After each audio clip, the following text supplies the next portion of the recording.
Désir d'enfant, conception, grossesse, naissance et premiers mois, nos invités nous racontent leurs petites et grandes histoires dans Aternité. Aternité, c'est le podcast autour de la naissance, de la paternité et de la maternité. Je suis Clémentine, et lui, c'est Marc. On sait comment naissent les bébés, mais comment naissent les parents d'aujourd'hui ? Parce qu'il y a autant de réponses qu'il y a de parents, on vous propose de revenir sur ces chamboulements avec certains d'entre eux. Voici leur histoire.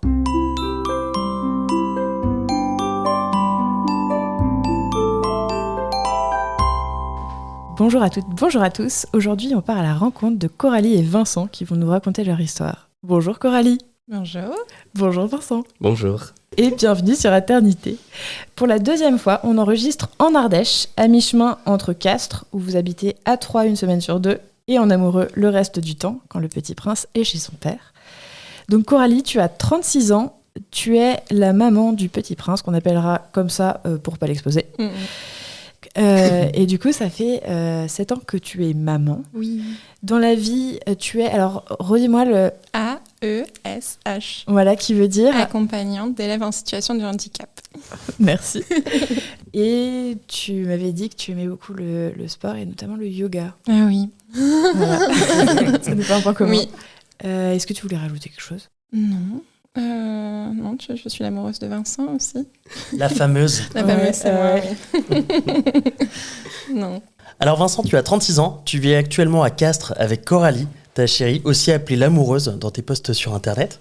Si on tape ton nom sur Internet, on tombe sur Vincent Lahouz, est un écrivain de 32 ans, donc 36 ou 32. Découvert sur les réseaux sociaux par ses textes très personnels aussi puissants qu'engagés, il a fédéré autour de sa plume et de ses valeurs dites humanistes une fidèle communauté de lecteurs, lectrices essentiellement, qui ne cesse de croître. Rien que ça. Et, Waouh. et tu aimes aussi notamment le running. Oui, j'aime bien courir, effectivement. J'aime le sport en général. Et en ce moment, je me suis découvert une passion pour courir. Ça va trop bien.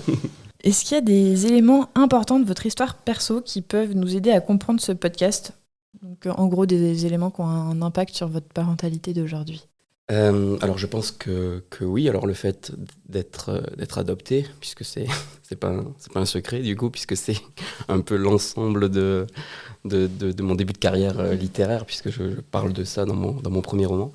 Donc je pense qu'effectivement l'adoption et tout ce que ça a pu engendrer par la suite dans ma petite enfance, dans mon adolescence, dans mes premières années d'adulte, et puis maintenant là dans la découverte de ce qu'est être un coparent. C'est un profond lien puisque je découvre pleinement une autre forme de relation à l'enfant. Donc je l'ai déjà dans mon métier et là je l'ai vraiment dans ma vie personnelle. Et en soi, il y a beaucoup de choses qui sont pareilles au fond. Donc, mais oui, est-ce que si j'avais été un enfant... issu de manière naturelle, biologique, est-ce que ça aurait été différent ? Je ne sais pas, mais peut-être que là, j'ai peut-être un rapport peut-être plus Ouais, ça t'a profond, construit quoi. en fait. Ça m'a construit davantage, je pense, oui. Ok. C'est beau. Ok. Ouais. Non, c'est cool. Non, mais moi, Toi, non. Coralie ? Moi, j'ai pas... Il y a pour rien de particulier. Non, il n'y a rien de particulier. Il n'y a pas d'événements ou de choses comme ça qui ont fait que ma parentalité est comme ça. Vincent, qu'est-ce qui t'a donné envie de devenir éducateur spécialisé ? Alors là, grande question. Alors déjà, de base, je ne sais pas vraiment ce qui m'a pris de travailler avec des enfants. Ouais. Vraiment, c'était pas du tout ce que je voulais faire quand j'étais plus jeune. C'est vrai qu'en terminale, j'étais un peu perdu. Ouais. Et j'avais aucune idée. Tu savais pas vraiment Pas où du tu tout. te dirigeais. Pas du tout. J'étais vraiment... En même temps, c'est assez commun en terminale de pas savoir où on va. Hein. C'est assez commun, mais Non, mais c'est vrai. Hein. moi, j'étais un On nous demande spécimen vraiment perdu, quoi, Ok. pour le coup. Enfin, je savais vraiment pas quoi faire. Et c'est vrai que mes parents m'ont dit, mais tu as ton BAFA, tu aimes bien t'occuper d'enfants. Ben, pourquoi pas Ah oui, être du dans coup, le... t'avais déjà D'abord, ton BAFA. C'est ça, j'avais déjà mon BAFA, T'avais mais fait des colonies, des choses comme c'était ça. pas quelque chose qui me... J'étais pas sorti de là avec une Ouais. expérience incroyable. Faut dire que moi, physiquement, en terminale, je devais faire 15 ans. Ouais. 15-16 ans, je faisais très très jeune. Ok. Et du coup, me retrouver à m'occuper d'ados qui faisaient plus grand que moi, bon, bref, c'était pas voilà. Mais donc, j'ai fait un DUT, j'ai eu un DUT carrière sociale en poche. Et puis, à 20 ans, j'ai débarqué à Toulouse comme animateur dans les CLAE, donc les centres de loisirs attachés aux écoles, puis en centre de loisirs. Puis rapidement, je suis passé en direction. Ok. Donc voilà, m'occuper d'enfants, c'était intéressant, mais il me manquait quand même quelque chose de plus profond. Ouais. Parce que les occuper à l'école, etc., c'était bien. Et puis par hasard, un peu par hasard quand même, mine de rien, je suis tombé dans l'éducation spécialisée.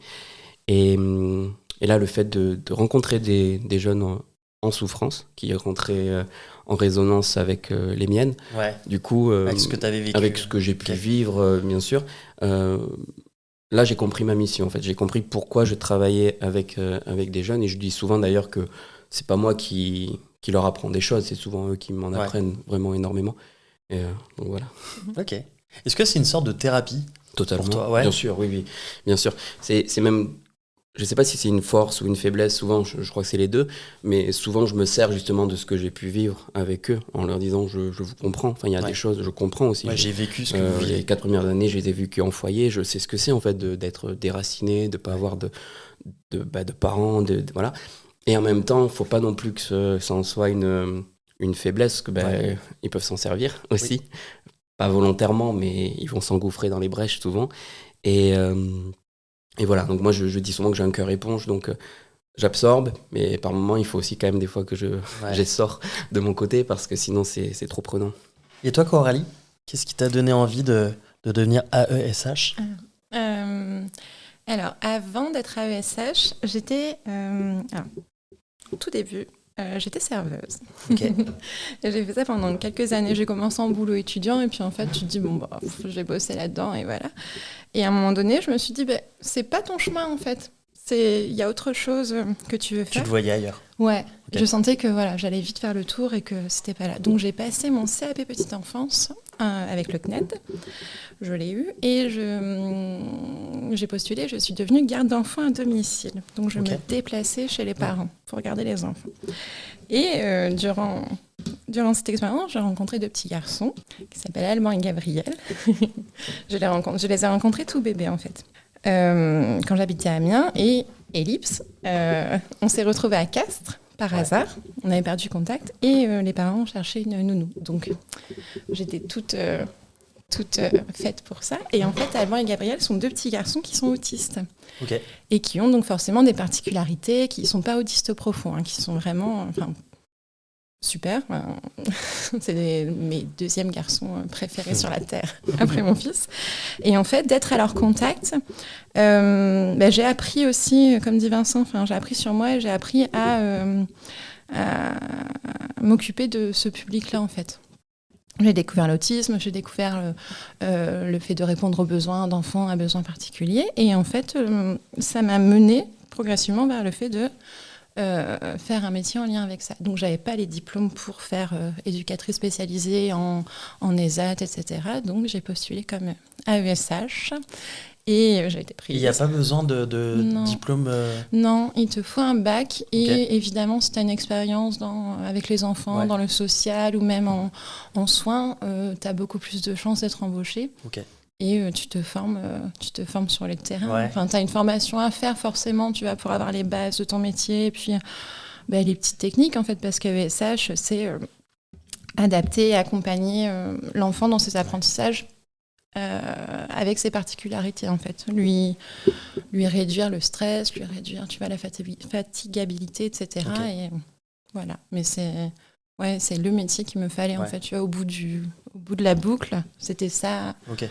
qu'il me fallait pour vraiment me sentir utile et à ma place. Ça consiste en quoi précisément ? Alors, les AESH, on intervient en école, en collège, au lycée. Tu peux même aussi intervenir en fac. Et en fait, il s'agit d'accompagner les élèves sur une demi-journée, sur 1 heure, sur une matière, de l'accompagner en classe. Donc, tu es près de lui et...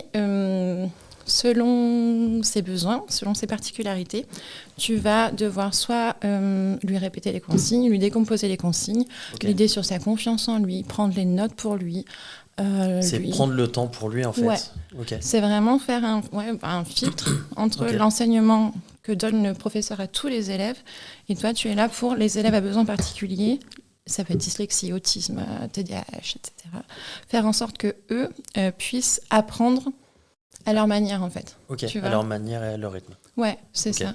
Ouais, Ok. ouais, que ce soit adapté pour que eux comprennent en fait ce qu'on leur Ok. donne comme information. Je trouve ça hyper bien.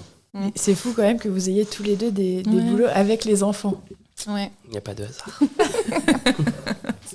Et du coup, comment est apparu le désir d'enfant chez vous? Alors, le désir d'enfant chez moi, il est apparu alors avec le papa de mon fils. J'ai eu le désir d'enfant avant lui. Le papa de mon fils est plus vieux que moi. Il a 12 ans de plus que moi. Et il était plus frileux sur le fait d'avoir un enfant. Moi, je sentais que je serais mère à un moment donné, mais c'est vrai que j'avais pas une urgence en fait. Et en fait, au bout de quelques années ensemble, on a commencé à en parler et en fait, j'ai vraiment mesuré ce que c'était d'avoir un enfant. Il y avait une étape pour moi à franchir, c'était de me sentir assez mature pour être une maman efficace et tu vois qui est assez solide pour accompagner un enfant durant toute sa vie, pas juste les premières années où c'est compliqué, c'est un bébé, mais il y a aussi voilà. Et en fait, j'avais vraiment l'envie d'avoir un enfant avec le père de mon fils. C'était vraiment quelque chose qui était motivé par l'amour, par le fait de concrétiser cette envie de fonder quelque chose ensemble et d'avoir un enfant tous les deux. Et c'est réussi, parce que j'ai un enfant. Et oui, ça s'est fait. Ouais, ça s'est pas fait rapidement, mais ça s'est fait tranquillement. C'est vraiment ça. Il n'y avait pas une urgence, il n'y avait pas de pression, il n'y avait pas de... Et tu le sentais depuis toujours? Tu avais toujours eu envie d'enfant Tu t'y voyais? Tu t'es toujours vue mère, donc c'était quelque chose d'un peu évident chez toi? Oui, c'est ça. C'était présent chez moi. Pas encore sorti, tu sais, j'en parlais pas, même plus jeune, j'en parlais pas en m'imaginant, mais voilà, c'était pas du tout quelque chose contre lequel j'étais, quoi. Et toi, Vincent? Alors, pour ma part, bien sûr, être père est quelque chose qui est très présent en moi depuis toujours, de par un peu le passé extraordinaire que j'ai. Et c'est toujours quelque chose qui a été en fond, où je me disais, quand j'aurai 30 ans, je serai comme ça, je serai comme ça. J'avais vraiment ce schéma dans ma tête, je serai marié, j'aurai un chien, une maison, l'espace. J'avais vraiment ce côté-là très... Avec une pelouse bien tendue, bien verte devant. Vraiment, parce que j'avais le schéma de mes parents. Le cliché normé, quoi. J'ai un cliché, c'est ça, c'était le cliché normé parce que j'ai mes parents qui sont toujours ensemble. Donc j'avais ce modèle de mes parents aussi. Donc ils ont plus de 41 ans de mariage, 3 enfants, une belle maison. Enfin, il y a vraiment ce schéma. Je me suis dit, bah oui, j'ai toujours... C'était ton goal. Voilà, j'ai été toujours pris comme modèle. Je me suis toujours dit, je serai un père comme mon père, en fait. J'ai vraiment ce schéma-là. Ce qui est beau. Ce qui est beau, oui. Moi, je suis... Enfin, voilà, il y a pas de... Mais au fil des années, je me suis rendu compte que j'avais énormément à réparer aussi en moi, avant d'envisager l'idée et avant d'être père. Ouais.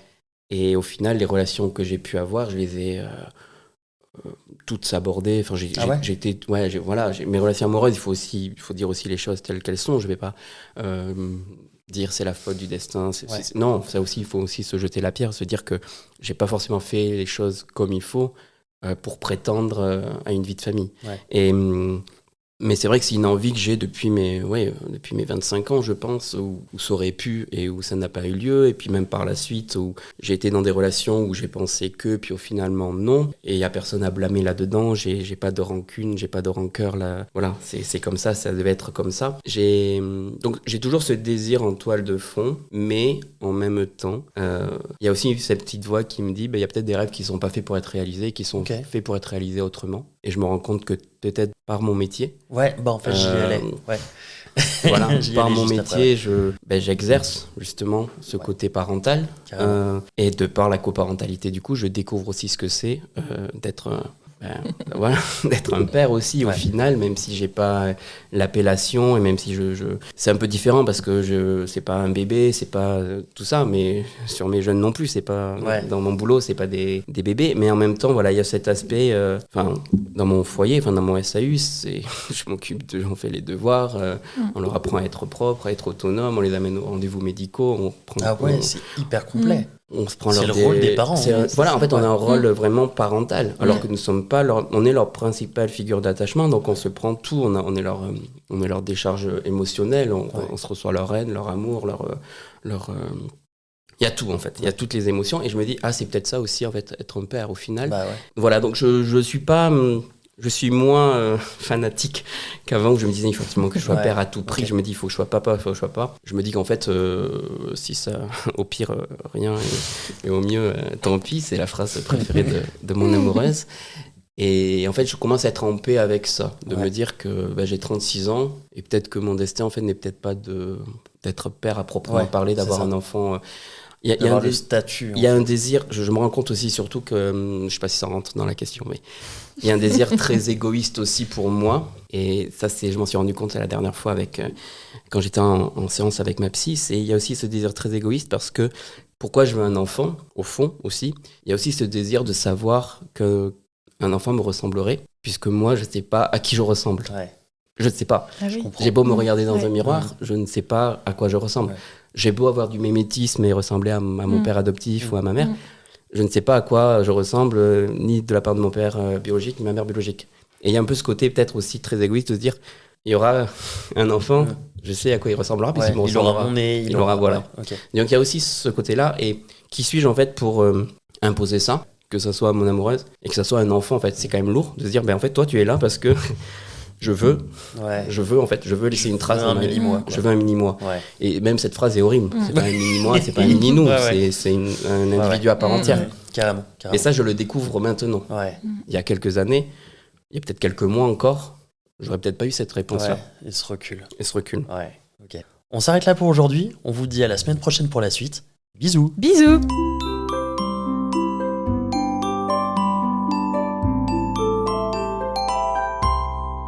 Merci de nous avoir écoutés. On espère que cet épisode vous a plu. C'est grâce à vos retours et à votre soutien qu'on continue à produire des épisodes. Pour nous aider, abonnez-vous, mettez un maximum d'étoiles et des commentaires dans les plateformes d'écoute qui le permettent. Vous pouvez aussi en parler à votre entourage et nous suivre sur les réseaux sociaux. Les liens sont disponibles en bas de la description.